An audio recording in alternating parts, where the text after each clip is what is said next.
Hi everyone, and welcome to this tutorial on how to use Bubbles. So the first thing we're going to do here is head to eventbubbles.com and then head over to our sign up button for new users. Once you're on the create account page, you do have a few options for signing up. You can use Facebook, GitHub, or Google, or create a custom username, add an email and password, and make your account that way.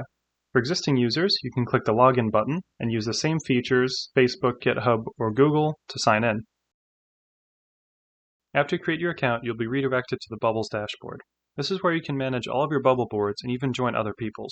For new users, a walkthrough pop-up will show you around a few of the Bubbles features. For the sake of this tutorial, we'll be skipping this as we'll be going through all of the features manually. Now it's time to create our first bubble board. Head to the top left of the admin dashboard and click Create Bubble Board to start. First thing we'll do is set our event name. In this case, we'll be making an event for our company meeting. So we'll be setting it to Company Meeting. Make sure to hit save so you don't lose your changes. The next thing we'll be doing is customizing our background to make it better fit our company. We can choose either upload file or upload by URL. In this case, we'll be using upload file and choosing it from our desktop.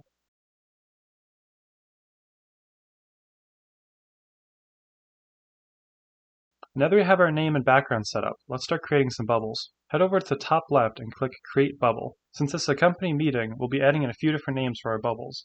And again, we can choose either upload an image by URL or upload from our computer.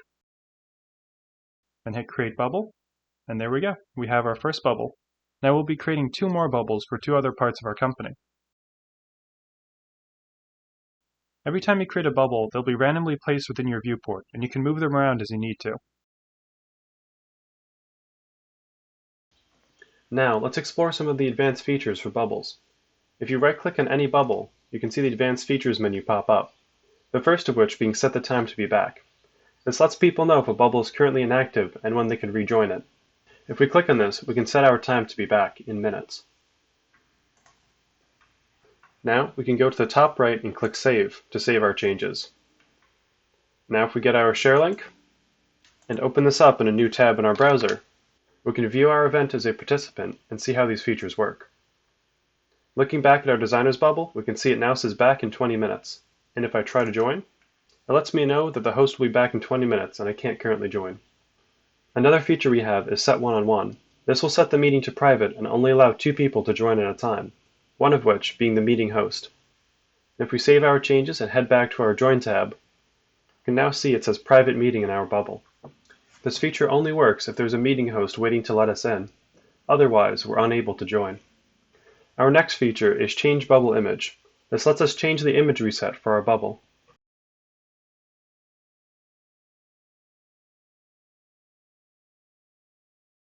Next, we have See All Resumes, which lets us see what resumes were uploaded to our bubble. This is particularly useful for job fairs. Right now we can see that no resumes were uploaded. But if we head back to our Participants view and right-click on our bubble, we can see that there is an option to upload our resume.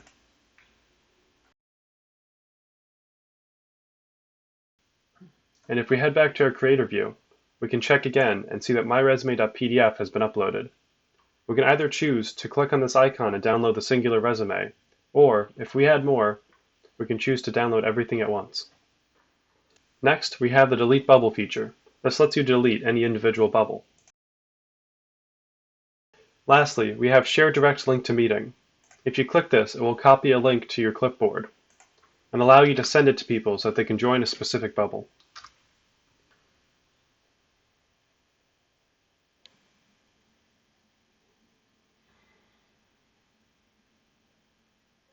Now that we've gotten our bubbles exactly how we want them, it's time to choose a meeting service.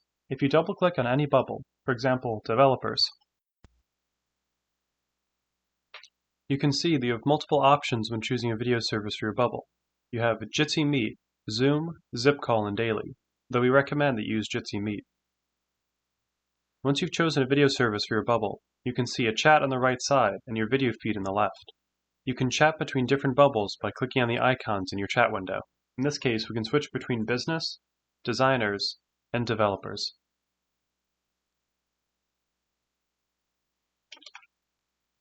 On the permissions page, you can add editors to bubbles. This will allow them to change key features of Bubbles, such as setting the meeting to one-on-one or changing what image is used. If we click Add Editor, we can add someone by their email address.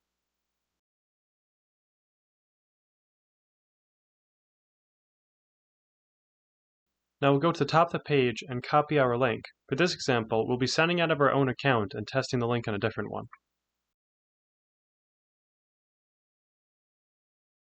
After I sign out, if I paste the link I got into my address bar, you can see it takes me immediately to the login page. This is to authorize that I am in fact the editor for this bubble.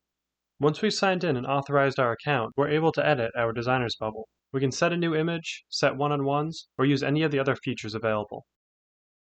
Now that we've learned how to create a bubble board, it's time to view a demo event and see what this can do. Here I've created a mock job fair for a local university.